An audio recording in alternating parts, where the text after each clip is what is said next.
Welcome to the Madison Miller Podcast. Today is Tuesday, August 16th, 2022. Today I'm going to recap yesterday's Major League Baseball games and look ahead to today's games.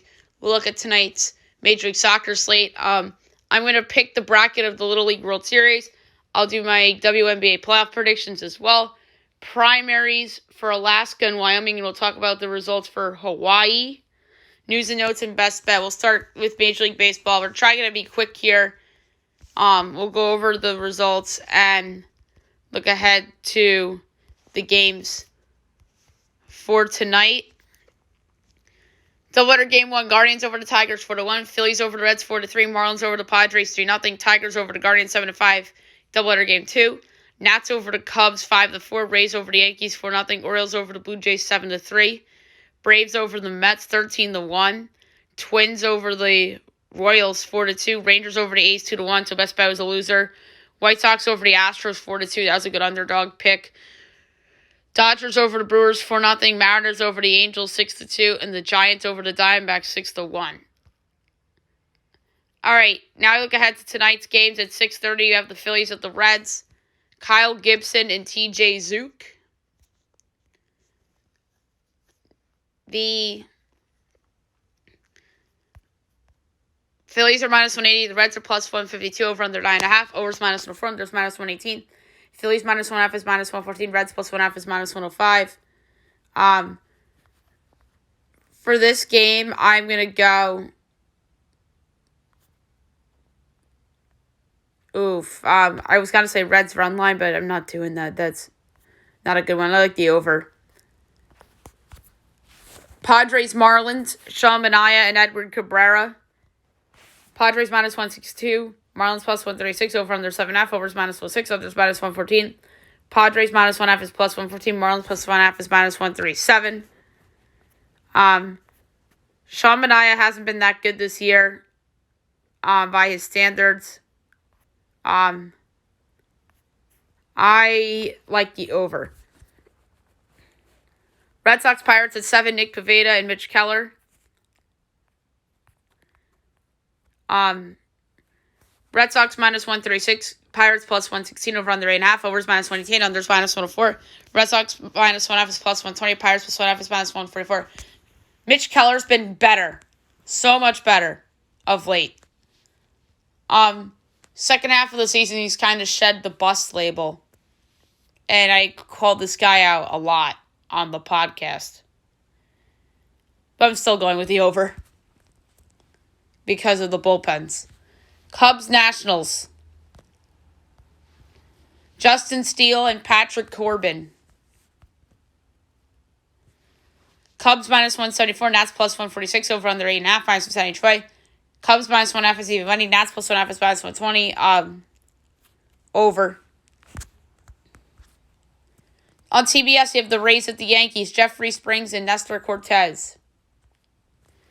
Yankees minus 178, Rays plus 150, over under 7.5, overs minus 102, unders minus 120. Rays plus 1.5 is minus 142, Yankees minus 1.5 is plus 118.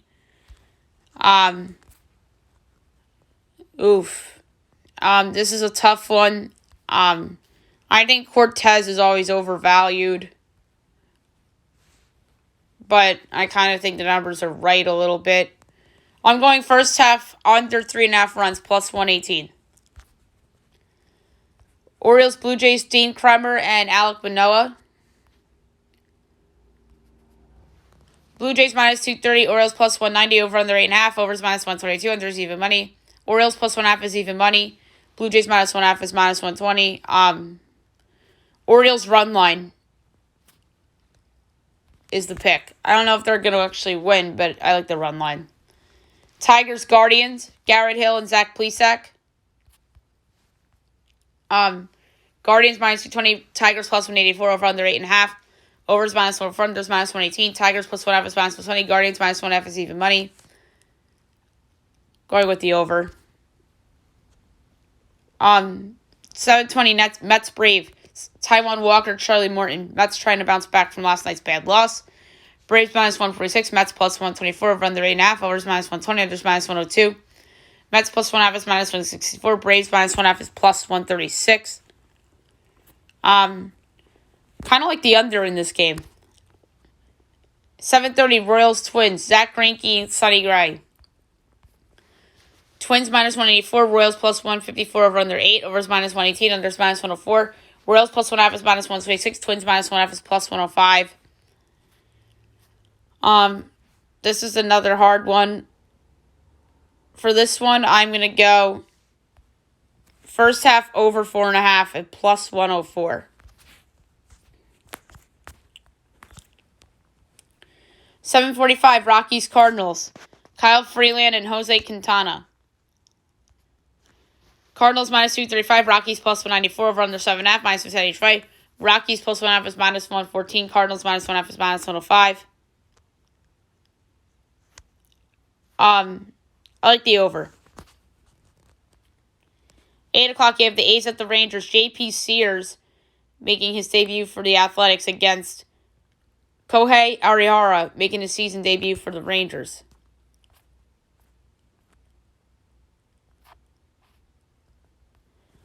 It's weird the lines aren't out yet for this game. But if Oakland's favored, I'm taking them. Or if Texas is favored, I'm taking Oakland. Astros White Sox. Justin Verlander and Dylan Cease. Fabulous pitching matchup. Astros minus 126. White Sox plus 108 over under 7. Overs minus 108. Unders minus 112. Astros minus 1.5 is plus 140. White Sox plus 1.5 is minus 170. I'm going with the White Sox at plus 108. They're 54.2 to win according to ESPN Analytics. Dodgers Brewers. Ryan Papuai and Brandon Woodruff. Milwaukee minus 124. Dodgers plus 106 over under 8. Overs minus 115. Unders minus 105. Dodgers plus 1.5 is minus 205. Milwaukee minus 1.5 is plus 168. How often do you see the Dodgers as an underdog? Never. I'm taking them plus 106. They're 48.1% according to ESPN Analytics. 9:30, the Mariners and the Angels. Robbie Ray and Jose Suarez. Mariners minus 180. Angels plus 152 over under 7.5. Overs minus 118. Unders minus 104. Mariners minus 1.5 is minus 105. Angels plus 1.5 is minus 114. I'm taking the Angels outright. They're 49.8 to win according to ESPN Analytics, and they're plus 152. So that's the big underdog that I like to win. At 9:45, you have the Diamondbacks at the Giants. Merrill Kelly against Jacob Junis. Giants minus 116. D-backs minus 102 over under 8 minus 210 each way. D-backs minus 1.5 is plus 176. Giants plus 1.5 is minus 215. Giants favored on the money line. D-backs favored on the run line.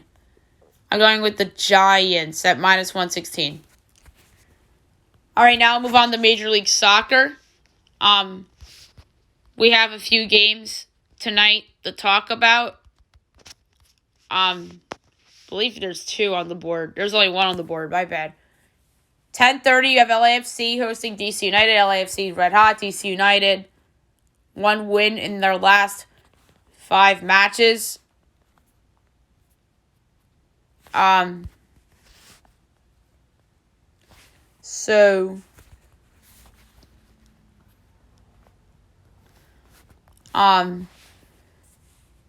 minus 550. DC's 10-1, draw 5-1. I'm going over 3.5 at plus 102. This team has been money, meaning LAFC with scoring goals. So I'm going over 3.5 goals at plus 102. All right, now I'm going to go through the Little League World Series bracket. Do a quick rapid fire pick'em. It's probably not going to be quick. So, game number 1. On August 17th, we have Curacao against Nicaragua. We will move on Nicaragua over Curacao.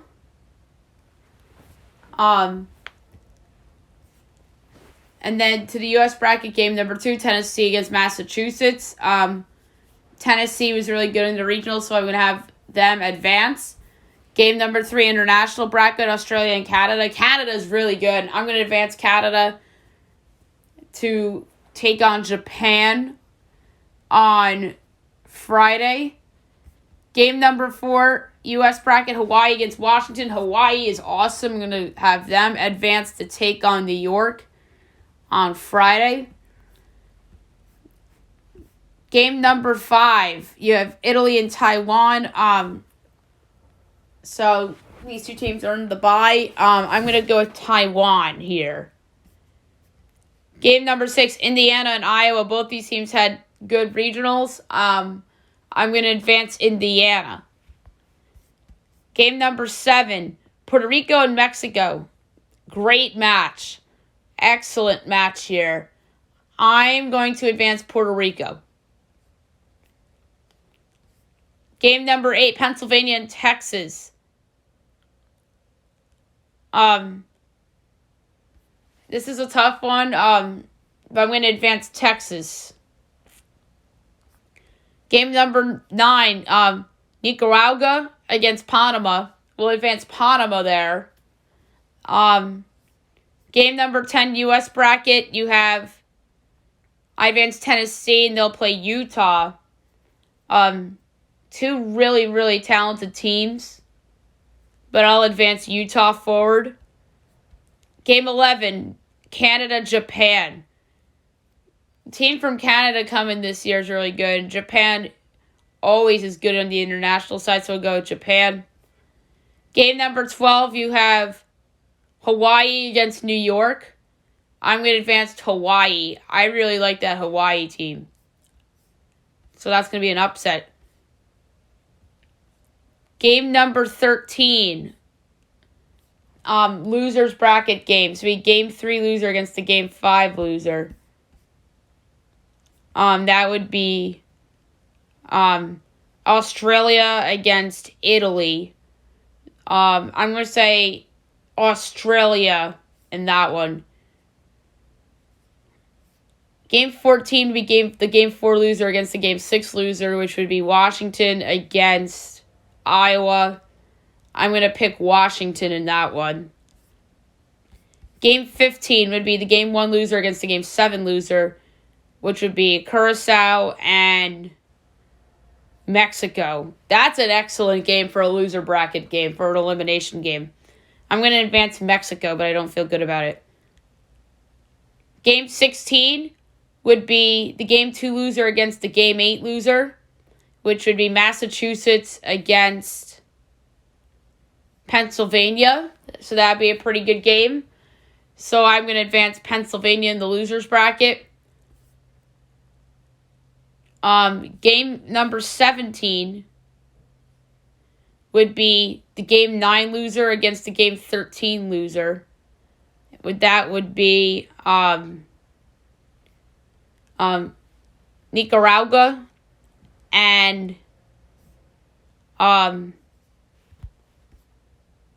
the game 13 loser. Oh, that would be the loser of Australia and Italy. That would be Australia against Nicaragua. We're going to advance Nicaragua in that one. Game 18 would be the game 10 loser against the game 14 loser. Or the game 14 winner. Yes, the game 14 winner. So, this is what's confusing about this. So, the game 13 winner against the game 9 loser. So, I mean, Nicaragua against,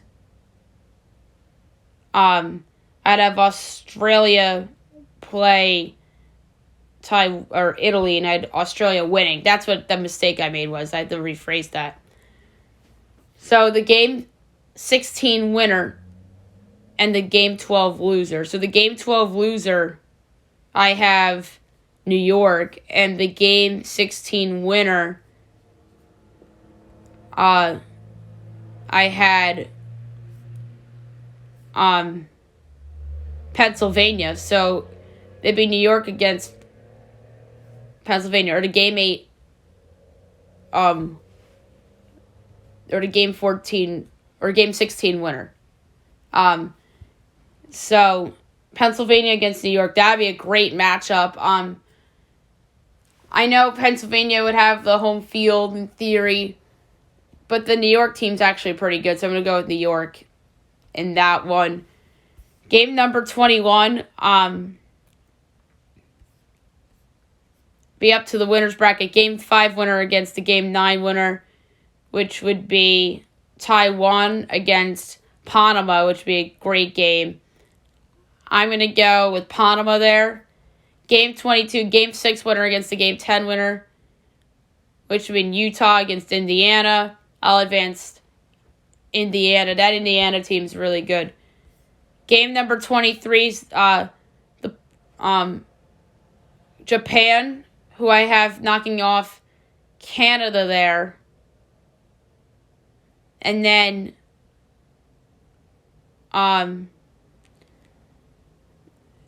Puerto Rico, Mexico. I have Puerto Rico, Japan, Puerto Rico. I'm going to advance Japan.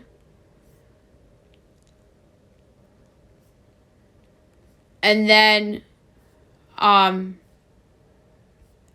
game 24 would be Texas against Hawaii, which would be a fabulous game. And I mean fabulous. I'm going to go with Hawaii. I think this Hawaii team has something up their sleeve this year. I really do. Game 25 is the Game 21 loser against the Game 19 winner. So the Game 19 winner here I have Canada over Nicaragua in Game 19. So the Game 19 winner would be Canada, and the Game 21 loser, I have Taiwan. So it'd be Canada, Taiwan in Game 25. So I have Canada in that one. Game 26 is the Game 22 loser and the Game 20 winner. The Game 22 loser, I have Utah. And then the Game 20 winner, I have New York. So it would be New York against Utah. I'm going to advance New York in that game. And then Game 27 is the Game 23 loser against the Game 17 winner. Game 23 loser, I have Puerto Rico. And the Game 17 winner, I have Canada. So it would be Canada against oh wait, that's not right. It would be Nicaragua and Mexico in Game 27. So we're going to advance Mexico to Game 31. Game 28 is the Game 24 loser against the Game 18 winner. So the Game 24 loser, I have Pennsylvania. And the Game 18 winner, I have against Washington. So Washington, Pennsylvania in Game 28. I'm going to advance Pennsylvania. The home crowd will be into that one. Game 29 is the international semifinal, which Game 21 winner, which I have Panama, and the Game 23 winner,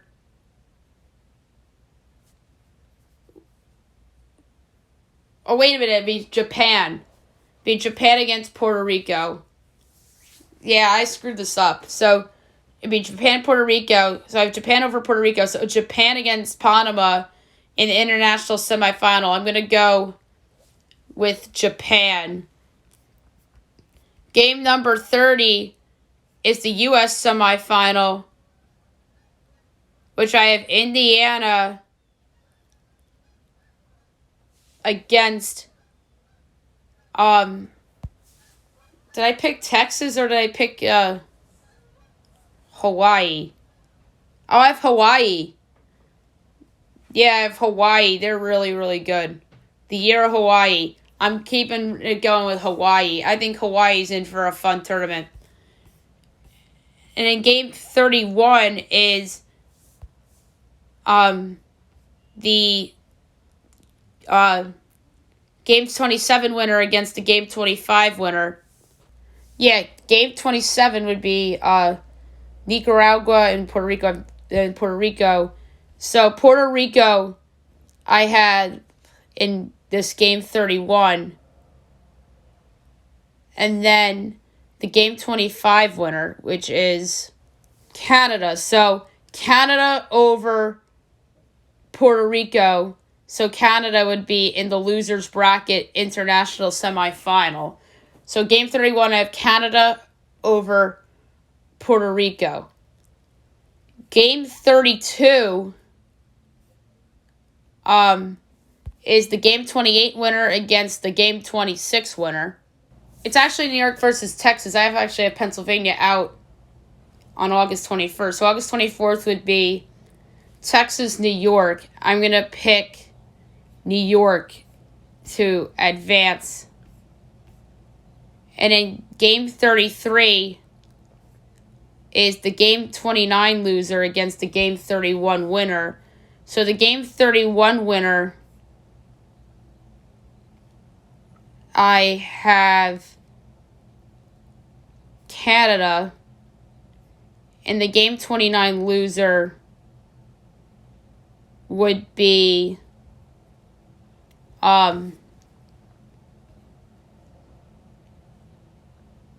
Puerto Rico. And then in that match, I would have let's go with Puerto Rico. So the international championship would be Puerto Rico against Japan. Let's go with Japan to win the international. And the Game 34 would be the Game 30 loser and the Game 32 winner. So it would be New York against Hawaii. Or no, I have Hawaii in the championship game. So, my goodness, is this confusing. Indiana. So it'd be Indiana versus New York, and then I'm going to go New York versus Hawaii for the U.S. Championship, and I'm going to go with New York against Japan for the World Championship, and I'm going to pick the team from Massapequa, New York to win the 2022 Little League World Series. And then the third place game would be Indiana against Puerto Rico. And I'm going to say Puerto Rico knocks off Indiana. Now we'll move on to the WNBA Playoffs. It all begins tomorrow. Best of 3, round 1. Everybody's in it. There's no more byes. They changed the playoff format. The semifinals was a best of 5, and the WNBA Finals is a best of 5. All right, so I'm just picking the series. I'm not picking the Game 1 winners. That'll be on tomorrow's show. So the 1 versus 8 is the Las Vegas Aces against the Phoenix Mercury. The Vegas Aces, 26-10. The Mercury, 15-21. Las Vegas has a ton of star power. You have Kelsey Plum, Aja Wilson, Jackie Young, Chelsea Gray. That's your big 4 there. And then Phoenix, tumultuous year, obviously, with the Brittany Griner situation. Skylar Diggins-Smith, big year. Tina Charles was on this team, but now she's over in Seattle. Diana Taurasi, good year. Diamond the Shield had a good year, as did Sophie Cunningham. So, without Griner, I just don't see how the Mercury have a realistic shot to knock off the Aces. I know Diana Taurasi, been there and done that several times. But the Vegas Aces are just absolutely stacked. So I'm going to go with the Las Vegas Aces in 2 games over the Phoenix Mercury. Your 4-5 is the Seattle Storm and the Washington Mystics. They both have records of 22-14. Seattle is absolutely stacked, led by Brianna Stewart, Jewel Lloyd. Tina Charles comes over from Phoenix. Sue Bird isn't the Sue Bird of old. She's retiring. But Sue Bird is still a part of this team. And then the Washington Mystics, led by Elena Deladon, Natasha Cloud, Ariel Atkins. So that's a nice big three there. I really think that Seattle's going to push for Sue. And I think that they're going to win the series. And I'm going to say they get it done in 3 games. Because I think Washington will win one because of Deladon.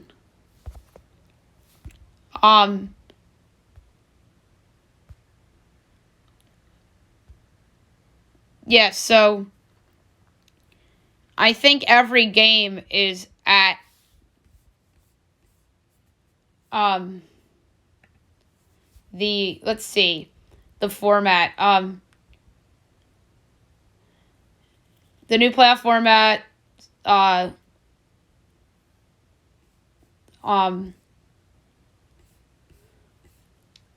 right, so game 3 is at the opposing team's home court. So I'm going to say Seattle in 3, even though it would be in Washington. That's what I was trying to look for. The 2-7 is the Chicago Sky and the New York Liberty. Chicago 26-10, New York 16-20. Chicago, great team, led by Candace Parker and Kalia Cooper. You also got Courtney Vandersloot and Emma Messiman, Allie Quigley, and Azura Stevens. They're loaded. They're absolutely deep. The Liberty, I feel, have underachieved this year. A ton of talent, though. Natasha Howard, Sabrina Ionescu, Bethina Laney, and Maureen Johannes. But I kind of think this is a 2-person team in the Liberty. Meanwhile, Chicago's super deep. So I think Chicago sweeps New York. And then your 3-6, you have the Connecticut Sun and the Dallas Wings. The Wings 18-18, Connecticut 25-11.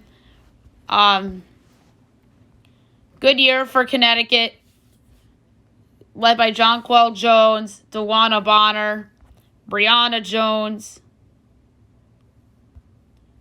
Alyssa Thomas, and Courtney Williams. That team's absolutely loaded. And they had a bunch of injuries this year that they overcame. And then the Dallas Wings, a really good year, but Arike Ogunbowale is injured. So that's a big loss for the Dallas Wings. So they need people like Marina Marbury and Alicia Gray and Tara McCohen and Satusa Bali to pick up the slack. I'm going to say because of the injury to Ogunbowale, I think that Connecticut sweeps into the second round. So the second round would be Seattle against the Aces. A ton of star power on both sides. I actually think Seattle's going to do it. I think they're going to upset Vegas. They're going to keep it going for Sue. I think this is the theme of the playoffs. Win for Sue. So Seattle will upset Vegas, and I'm going to say they do it in 4 games. And then you have the Chicago Sky and the Connecticut Sun. That's an excellent series. And I think that the Sky are going to win, and I think they're going to do it in 4 games. And in the WNBA Finals, you have the Sky and the Storm. The Sky going for the repeat. And you have the Seattle Storm, who have the best player in the league in Brianna Stewart and a legend in Sue Bird that is going to retire. And I think it's only right for Sue to go into the sunset with the championship. So I'm going to say the Seattle Storm pull it off and win the 2022 WNBA Finals. And I'm going to say they do it over the loaded Chicago Sky in 5 games. And your WNBA Finals MVP, I'm going to say, will be Breanna Stewart. So there you have it. I have the Seattle Storm, your 4 seed, winning the WNBA championship this year. All right, now I'll move on to some primaries. We have Hawaii to go over in terms of results, and then we have Alaska and Wyoming to talk about today. So Hawaii was governor and 2nd congressional district. So for governor, your primary winner, Josh Green, 62.9% of the vote with 99% in, and Republican Duke Iona, 49.6% of the vote with 98% in. And in District 2, you have Democrat Jill Tokuda, 57.6% of the vote with 99% counted, and Joe Okada, 83.9% of the vote and 99% counted. So we have Wyoming, House and Secretary of State, and we have Alaska, U.S. Senate, U.S. House, both the regular and the special general election, and governor. We will start with Wyoming. So the Republican primary, you have obviously Liz Cheney, who is the incumbent U.S. Rep, Vice Chair of the House January 6th Committee, and former Chair of the House Republican Conference. You have Anthony Bouchard, the state senator for the 6th District, Robin Belinsky, the businesswoman, Harriet Hageman, a lawyer, former member of the Republican National Committee and candidate for governor of Wyoming in 2018, and Denton Knapp, who is a retired U.S. Army colonel.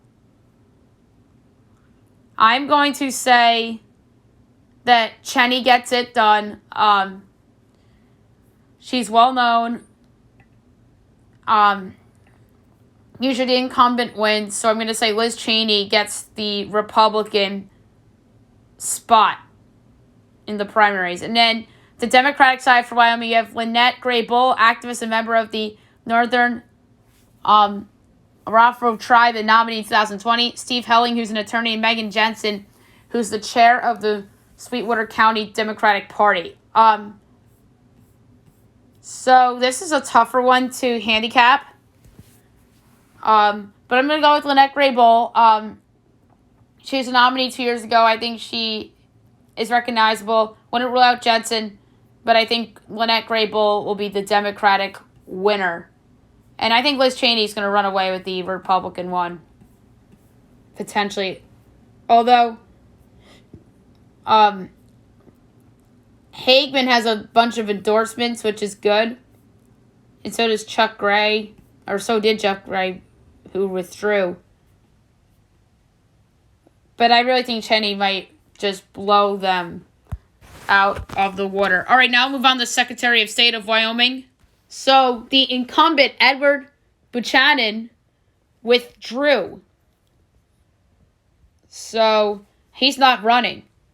So there's 3 declared candidates: Tara Nethercott, who's a state senator, Chuck Gray, who is a state rep, and Mark Armstrong, who was a candidate for Senate in 2020. I'm going to go with Chuck Gray. He has a endorsement from former President Donald Trump. He was supposed to be up for the House, but he withdrew for the House for this. So I'm going to say Chuck Gray gets the Wyoming Secretary of State on the Republican side. Okay, now move on to Alaska. We'll start with gubernatorial. Mike Dunleavy, who is the current governor, is running for re-election for a second term. His running mate is Nancy Dahlstrom, who is his new running mate. His former running mate was Kevin Meyer. He withdrew last December. Other declared, David Haig, Christopher Kirka, Charlie Pierce, and Bruce Walden. I think Dunleavy gets through. I think that's easy. And then the Democratic side, we only have one declared nominee, and that's Les Guerra, who's a former state rep. I think, or you would assume he's going to win this, unless there's a random write-in. Okay, now move on to the U.S. Senate. Incumbent is Lisa Murkowski. And going up against her, you have Buzz Kelly, Sam Little, Sam Morrell, Pat Nolan, John Shees, Kendall L. Shorkey, Carl Spites, and Kelly Shabaka. For this one, I think Murkowski wins. I think that she's well known. She has a lot of endorsements. So I think that Lisa Murkowski will win that primary. And then Democratic side, you have Edgar Blackford, Pat Chesbrough, and Yvonne R. Taylor. I think that being an ex-mayor, I think Blatchford will win the Democratic side of the U.S. Senate election in Alaska. Now move on to U.S. House of Alaska. So the candidates, Jay Armstrong, Nick Beglick, Bob Lyons, Sarah Palin, Randy Perham, Brad Snowden, Tara Sweeney, and Denise Williams. There's no incumbent. I think Palin's going to run away with this. I really, really do. She's a big name, and I think that she might run away with it because of name recognition alone. Although Nick Begic, I think, has a chance, but I do like Sarah to get this. And then the Democratic side, you have one declared candidate. It's Mary Sattler Poltola. Barring a write-in, she'll win the Democratic side. And then the at-large district special election.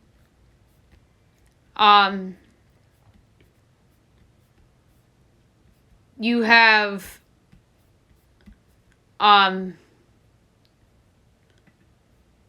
Sarah Palin and Mary Salter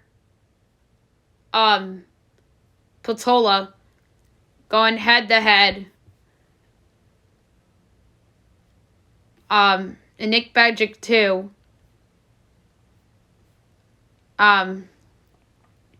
So it's Nick Begic, Sarah Palin, and Mary Sattler Poltoa. So this is a special election. The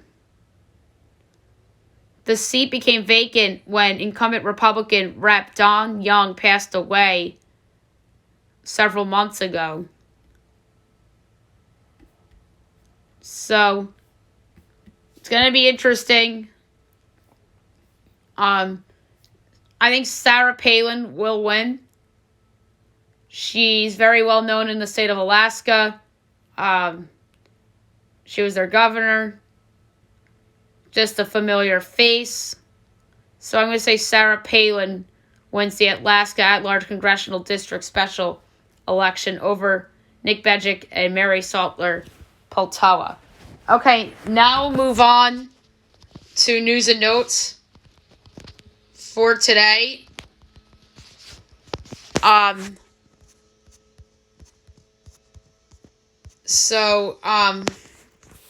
lot of things to talk about. Try to be quick here. The biggest story, though, Walker Buehler out for the year as he's having season-ending elbow surgery, and they're waiting to hear from Dr. Neil Elatrach for further guidance on his surgery. That is a brutal loss for the Dodgers. They're probably having a ton of regrets after not going out and potentially getting Luis Castillo or somebody of that nature, or maybe like a monster overpay of Ohtani. But this was a guy they could not afford to lose for the season. Can they still win the World Series without Walker Buehler? Maybe. But I think they needed Walker Buehler. Especially with Clayton Kershaw and his health at his age. So that is, to me, an absolute bummer of a loss for the Dodgers. Meanwhile, George Springer back from the injured list as they designate Bradley Zimmer for assignment to make room for George Springer. So that is a big deal for Toronto. David Ortiz on the Tatis suspension. We can't kill our product, as he thinks the league needs new rules to handle news like Tatis' suspension.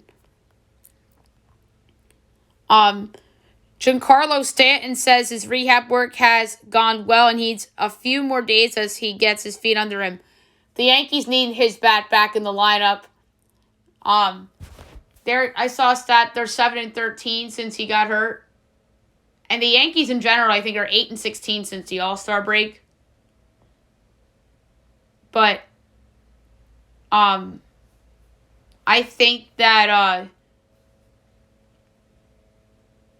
those games that Stanton played in was before he was before he got moved to the injured list. So he might have been playing hurt through that stretch before the 7-13, but they need him back, man. Like, he was so good for them before the All-Star break, too. He made the All-Star game and won the All-Star game MVP, too, so they need him back.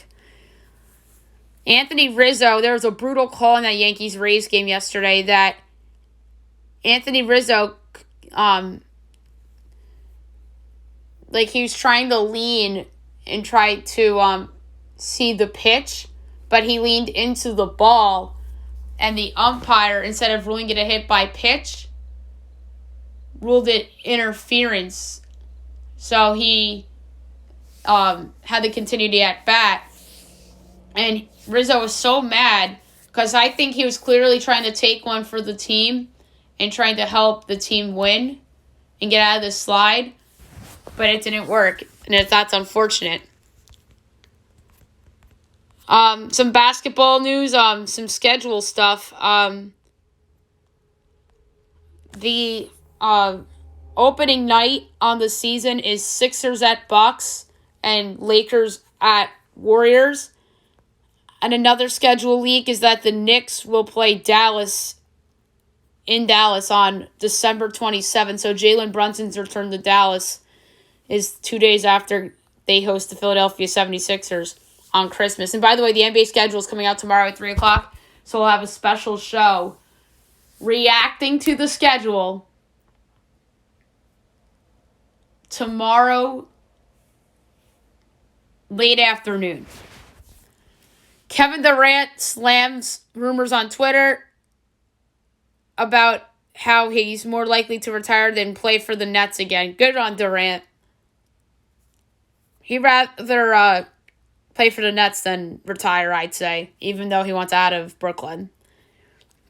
As the Nets feel no urgency to deal Durant despite Durant's pressure behind the scenes. And one NBA executive said Durant is more likely to retire again to play for Brooklyn. And that's when Durant came out and ripped the executive. So there you go. Ben Simmons and the 76ers reached an agreement on grievance filed to recoup a portion of his withheld salary. So that's good that they got that out of the way. Sad news. Legendary college basketball coach Pete Carroll passes away at the age of 92. He made the Princeton offense famous during his 30-year run with Princeton. Thoughts and prayers go out to Carroll's family and the Princeton University program. Sad news from yesterday. Liz Cambage steps away from the WNBA as she says in an Instagram post that she hopes the league creates a stronger support system for its players. And Brittany Griner's team appeals verdict as the legal team has appealed the Russian court's verdict on sentencing Griner to 9 years in prison on drug smuggling charges. All right, football.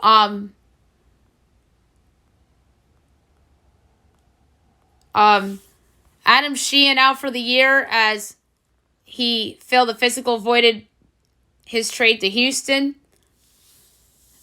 Brutal news for the Patriots. Joejuan Williams out for the season due to a shoulder injury. That is brutal news for the Patriots. Marcus Peters can practice with the team as they activate him off the PUP after he tore his ACL last year. The NFL is watching Roquan Smith's situation with tampering as the league warns teams not to tamper with him after his trade request. Brian DeBall has confidence in Daniel Jones as he acknowledges Tyrod Taylor will be getting some first-team reps, but it's no reflection on Daniel Jones. The college football preseason 8-peat poll is out. It's very interesting, to say the least. Number 1 is not your reigning champion, Georgia. It is the one and only Alabama Crimson Tide. Number 2 is Ohio State. Number 3 is Georgia. 4 is Clemson. 5 Notre Dame. 6 Texas A&M. 7 Utah. 8 Michigan. 9 Oklahoma. 10 Baylor. 11 Oregon. 12 Oklahoma State. 13 North Dakota State. 14 USC. 15 Michigan State. 16 Miami. 17 Pitt. 18 Wisconsin. 19 Arkansas. 20 Kentucky. 21 Ole Miss. 22 Wake Forest. 23 Cincinnati. 24 Houston. 25 BYU. I don't think Wake should be ranked in the wake of their quarterback's injury. I think you can make a case that Texas should be ranked. And there's some other teams that you could argue should be ranked instead of Wake Forest because of that injury. So back to baseball for a second. Rangers fire Chris Woodward just shy of his 400th game as manager. So that's surprising of a firing this late in the year by a team that isn't going anywhere. So maybe they want to get a jump start on their managerial search. Maybe they'll look at guys like Joe Girardi and Joe Madden who are available. So Texas has some options that would make a good press. And something very funny happened during the Yankees-Rays game as a TV broadcaster from the Rays sets up Siri as he calls Jose Siri up the bat and an iPhone noticed.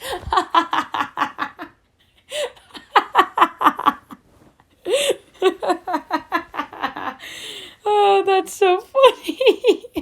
All right. Last but not least, my best bet of the day brought to you by FanDuel.